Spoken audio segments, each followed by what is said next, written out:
बिथाङा जेराव एलायन्स जाबाय बा मित्रजोट खालामबाय बियो माबाजों कंग्रेसजों बदरुद्दिन राजमहलजों बे बाथ्राखौ बुंखागोन। दाथ' आंथ' रिपर्ट लाबाय थादों बा रायजोफ्राबो नुगासिनो दङआनो बिथाङा सनितपुराव खेबनै मिटिं खालामबाय कंग्रेसनि जानानै खालामफैबाय। रायजो राजा ओंखाराखै जेरैबायदि गोदो ओंखारोमोन जों जेब्ला दङमोन लोगोआव दंफायोमोन बे समावथ' लैहोर लैहोर बर' रायजो राजा ओंखारोमोन आरो जों हेफाजाबबो होदोंमोन रिजाल्टआबो मोजां फैदोंमोन। दिनैनि दिनाव जों गैला दुलाराय बर' फरायसा आफाद गैया जों गैया बर' रायजो राजा गैया बिटिसिनि बाहेरायाव। मानोना थांनाय बोथोराव बिथाङा हाग्रामा चन्दन बिथांमोनहा हाग्रामा महिलारि चन्दन ब्रह्म बिथांमोनहा जोंखौ थगायबोबाय बिटिसिनि बाहेरायाव बर'फोरखौ थगायबोबाय आरो बेखौनो बुंनानै थगायबोबाय जे बर' कालचार अट'नमास काउन्सिल होगोन होननानै बेसेबा गोबाव खालामबोदों आरो माने जोंनो दानानै होआखै। दाख्लैबो बिजेपिया जुदि इनिसियेटिभ लायामोनबा जोंनि एमपि मानगोनां रायजोसभा एमपि बिश्व दैमारिया जुदि सहाय खालामोनबा बे जाफुंनानै मालाबा फैखालामाखै। ओंखायनो बिथांमोनहा फोथाय खेबस' बिथांमोनहा थगायसुला आरो बेनि थाखाय दिनै बिटिसिनि बाहेरायाव बर' रायजो राजा बिथांमोनजों गैला आरो बे बिथाङा बुंनाय दाबिनानै लानाया जेबो ओंथि गैया। धेमाजिनि बर' रायजो राजाखौ मा बुंनो नागिरदों?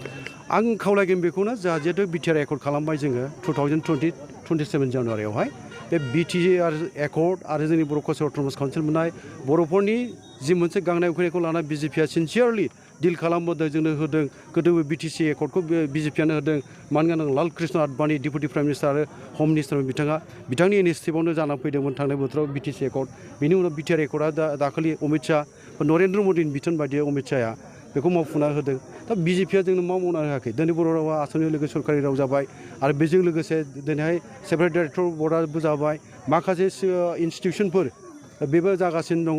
दा बेफोरखौ नायनानै बिजेपिया जोंनो जिहेतुके बर'फोरनि जि मोनसे जेंना जेथोफोर समयसा बेफोरखौ नायदों बा जोंनो सुफुंनानै होदों। बेनि थाखाय जोंहाबो बिबान थायो जे बिजेपिखौ सहाय खालामनांगौ। ओंखायनो जों बिजेपिखौ सहाय खालामगोन आरो देरहासार खालामगोन आरोखि।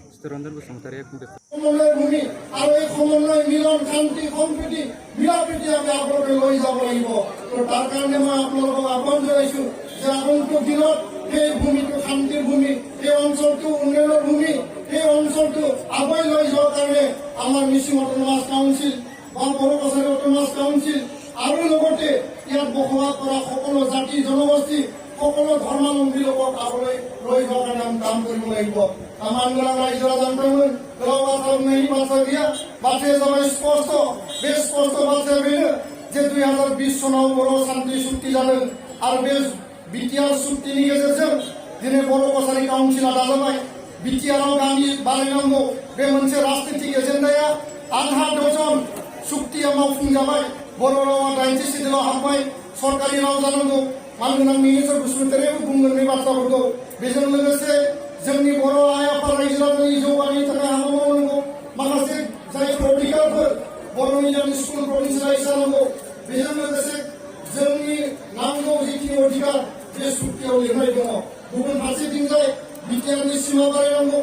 बर' काछारी काउन्सिलाव दिनै काउन्सिल बस्ति दानाय आरो इलेक्सन फाथिनाय आरो बिनि गेजेरजों जिखिनि रांखावरि फैगोन जौगानायनि थाखाय थाखा फैसा फैगोन जिखिनि पुंजि आसनिफोर फैगोन बिनि गेजेरजों जों जौगानांगोन।